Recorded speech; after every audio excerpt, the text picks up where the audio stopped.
katanya Luffy akan ke Samator. Terus Doni kabarnya juga akan ke Samator.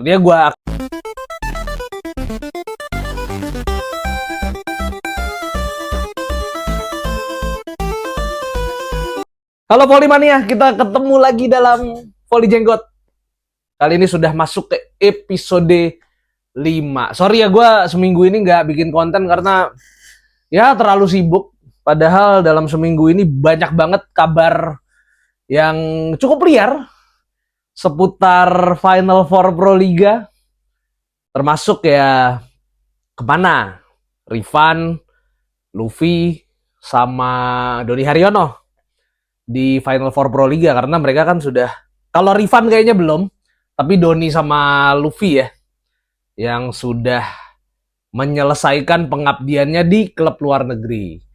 Kalau Nizar sih udah pasti ke Bayangkara ya, karena dia masih anggota kepolisian. Tapi yang jelas katanya Rifan sama Doni ini akan ke Samator. Kalau Luffy sebetulnya Luffy itu kan sebetulnya sudah diumumkan sebagai pemain Samator sebelum Pro Liga bergulir, tapi tahu-tahu ke Kamboja. Nah, nanti di Final Four katanya Luffy akan ke Samator. Terus Doni kabarnya juga akan ke Samator. Dia gue akan bahas lengkap di sini.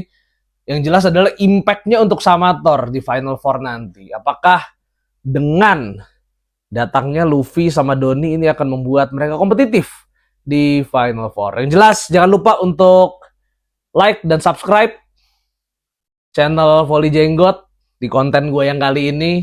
Karena subscribe dari kalian itu sangat gue butuhkan. Karena kalau kalian subscribe, cepet monetize, terus gue cepet dapet duit. Nanti siapa tahu kalau ada duit kan, gue bisa liputan ke Turki gitu kan. Liput Sultan Lagi atau jalan-jalan ke Jepang atau ke Korea gitu dari AdSense. Ya guys, intinya adalah kabar yang gue dapat ya 4 hari yang lalu mungkin ya.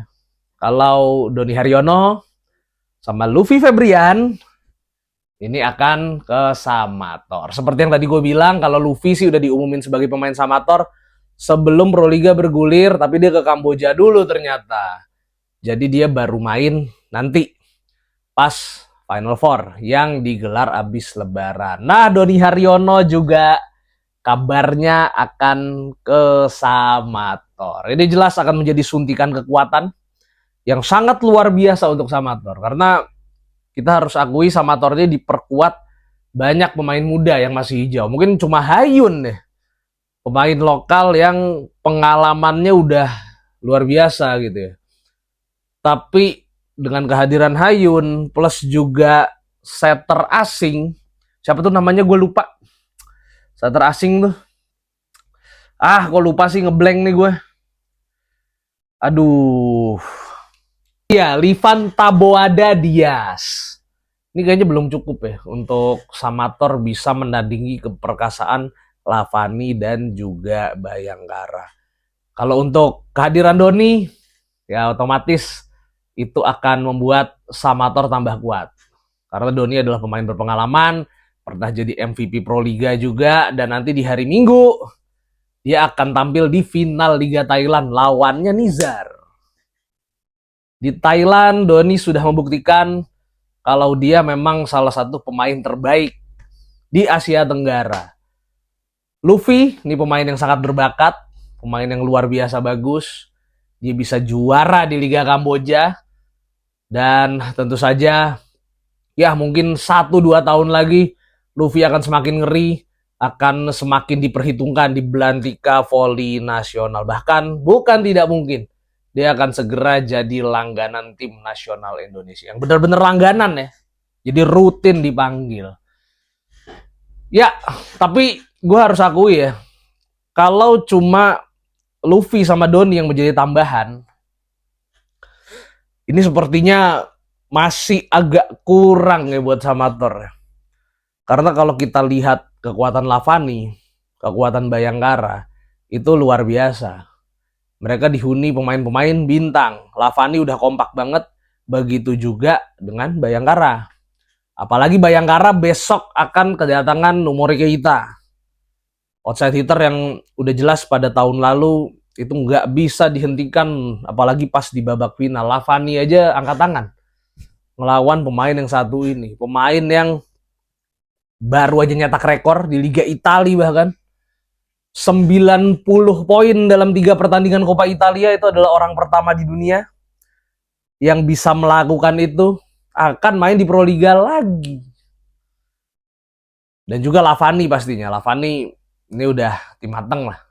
Tim yang sudah kompak, yang selalu mempersiapkan timnya dengan sangat matang sebelum Proliga. Bahkan Lavani itu tuh tim yang aturannya ke pemain tuh sangat strict ya. Satu, pemainnya gak boleh banyak-banyak ikut tarkam. Terus sebelum Proliga dimulai ada check up kesehatan, dilihat itu ada cedera apa enggak. Jadi Lavani itu adalah role model bagaimana cara mengelola klub profesional. Nah, bagaimana nantinya Samator untuk menghadapi dua tim ini? Ya gue sih berharap sebetulnya Rifan akan datang. Kalau Rifan datang juga, Rifan, Doni, Luffy ada di situ. Samator kuat. Itu bisa merusak skenario final antara Lavani lawan Bayangkara selama 3 tahun berturut-turut. Karena Rifan itu kok boleh gue bilang pemain lokal tapi rasa asing. Walaupun banyak orang yang bilang udah nurun atau udah apa, cuman nyatanya di Liga Jepang ketika dia diturunkan kontribusinya nyata. Jelas. Waktu pertandingan terakhir tuh Nagoya Wolfdog, dia diturunin buat ngeblok sekali aja dapat poin. Gila emang Rifan. Rifan itu pemain terbaik di generasi sekarang. Tapi masalahnya adalah, apakah mungkin Rifan ke Samator? Kayaknya berat ya. Karena gini, kenapa gue bilang berat? April itu Final Four udah mulai. Sedangkan di bulan April juga fase reguler Liga Jepang itu baru selesai. Dan Nagoya Wolfdog udah pasti ke playoff. Dan bukan tidak mungkin mereka akan ke final lagi. Jadi untuk Liga Jepang tuh saingan utamanya untuk perebutan gelar tuh jelas Nagoya Wolfdog, Santori Sunbird, sama Osaka Bluton timnya Yuji Nishida. Kalau Nagoya Wolfdog sampai semifinal aja, Rifan kayaknya nggak ada harapan untuk ke Samator. Dan apalagi kalau dia ke final. Liga Jepang itu baru selesai bulan Mei. Jadi setelah pas bulan Mei ya Proliga udah mau selesai itu. Jadi ya udah, nggak usah terlalu banyak berharap soal Rifan.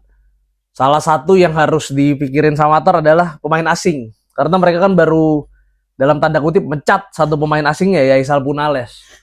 Ini butuh dicarikan pengganti.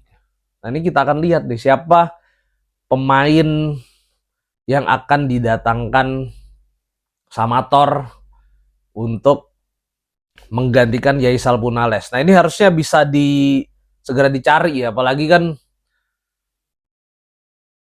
kompetisi Eropa nih udah banyak yang di ujung gitu ya. Kalau pas bulan April tuh ada yang udah selesai dan juga ada yang udah atau ada yang baru menggelar playoff. Dicari aja tuh pemain-pemain Liga Eropa yang timnya udah gugur, intinya udah selesai lah, siapapun itu. Dan juga dipastikan dia nggak main di VNL. Itu bisa didatengin untuk memperkuat Samator. Intinya Samator tim yang potensi lah. Tim yang potensi kalau mendapatkan tambahan kekuatan. Jadi menurut gua kalau Samator bisa mendapatkan pemain asing yang tepat, dia atau mereka mungkin akan cukup mengganggu Lavani dan Bayangkara. Dan Samator juga jelas gak boleh mengucilkan Palembang BSB ya, Bang Sumsel Bubble. Karena tim ini ya walaupun cuma dapat 2 kemenangan ya pada babak reguler, tapi salah satu kemenangannya melawan Samator. Ditambah dengan kedatangan Bradley Gunter, ini pastinya udah terlihat menambah kekuatan walaupun belum teruji banget. Karena kemenangan Palembang Bang Sumsel Bubble waktu atau setelah Bradley Gunter ini datang, ini baru melawan Jakarta Garuda. Nah, mungkin di Final Four Bradley Gunter kalau tiba-tiba panas, wah ini bahaya juga. Apalagi ya materi pemain lokal Palembang Bang Sumsel Bubble ini kan juga nggak jelek gitu, bagus. Mereka diperkuat Sigit Ardian dan pemain-pemain Pasundan yang pastinya sudah cukup teruji di level tinggi. Dan ada kabar baik lagi. Sekarang gue akan bukan apa maksudnya ada kabar baik tapi bukan dari putra nih, tapi dari putri. Mungkin kalian para penggemar volley udah nunggu-nunggu nih. Siapa lagi pemain yang datang untuk di putri? Nah, Yola Yuliana yang baru menyelesaikan petualangan ya di SV League 2 itu dipastikan hijrah ke Popsivo. Jadi ini membuat persaingan di Pro Liga di Final Four Pro Liga 2025 ini makin rame gitu. Karena Yola Yuliana ya banyak orang yang bilang dia udah abis lah, udah dimakan cedera lah, udah kebanyakan podcast. Tapi inget, Yola Yuliana tetap punya level permainan yang sangat tinggi. Itu sudah dibuktikan loh di Pro Liga tahun lalu loh, waktu di Jakarta Electric PLN. Dia membuktikan di situ kalau dia adalah pilar penting PLN dalam kesuksesan mencapai final setelah sekian lama PLN nggak mencapai partai puncak. Dan ini adalah suntikan kekuatan pastinya untuk Popsivo Polwan.